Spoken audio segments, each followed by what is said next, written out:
हुजूर अलैहि सलाम फरमाते हैं, औरत अगर किसी के निकाह के बंधन में बंध जाए तो उसका ये हक भी नहीं है कि वो शौहर की इजाजत के बगैर अपने घर से निकले जब तक शौहर इजाजत न दे। अगर अल्लाह के रसूल फरमाते हैं शौहर की इजाजत के बगैर वो घर से निकली तो अब जब तक वो लौट कर नहीं आएगी, जब तक वो लौट कर नहीं आएगी, अल्लाह की, रसूल की और सारे फरिश्तों की उस पर लानत बरसती रहेगी। तो सहाबे किराम ने आसान किया और उसकी आका, करीम आका, बंदा परवर आका, हमारे माँ बाप पे कुर्बान, क्या शौहर अगर बीवी पे जुल्म करता है तो भी वो शौहर की इजाजत के बगैर बाहर न निकले?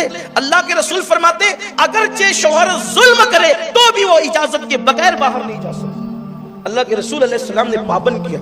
इसका मतलब यह है कि अगर लड़ झगड़ कर कोई औरत अपने शौहर के घर से बाहर निकलती है तो जब तक वो लौट कर नहीं आएगी, अब 10 दिन हो गए, 15 दिन हो गए, 50 दिन हो गए, साल भर हो गए, जब तक वो लौट कर नहीं आएगी उस पर मुसलसल लानत बरसती रहेगी। वो खा रही है तो लानत बरस रही है, वो पी रही है तो लानत बरस रही है, वो बिस्तर पर लेटी है तो लानत बरस रही है। उसकी वजह यह है कि हमारे यहाँ लड़कर जाने का तसव्वुर नहीं है। हमारे यहाँ तसव्वुर यह है कि अगर लड़ाई हो जाए, झगड़ा हो जाए तो उसी घर में रहो, अपने माँ बाप को बुलाओ, रिश्तेदार को बुलाओ, पंचों को बुलाओ और दोनों अपना अपना मुकद्दमा उन बड़ों के पास रखिए। कुरान शरीफ की आयतें हैं, कुरान मुकद्दस की आयतें कि उन तक रखो। और उनका काम है, किनका? माँ बाप का काम है, बड़ों का काम है कि वो उनके दरमियान सुलह कराए, सुलह की सोचे।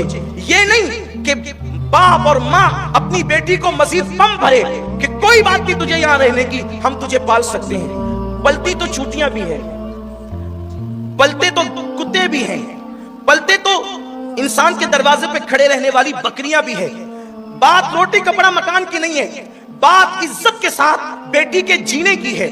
इज्जतदार लोगों की शान ये है कि जिनकी बेटियां निकाह के बाद सुर्ख जोड़ा पहनकर मां के घर से निकलती है, उन शरीफ बेटियों की अलामत ये है कि वो सफेद जोड़ा पहनकर उस जनाजे की डोली में फिर शहर खमोशा की तरफ जाती है। यही नसीहत इस्लाम की है।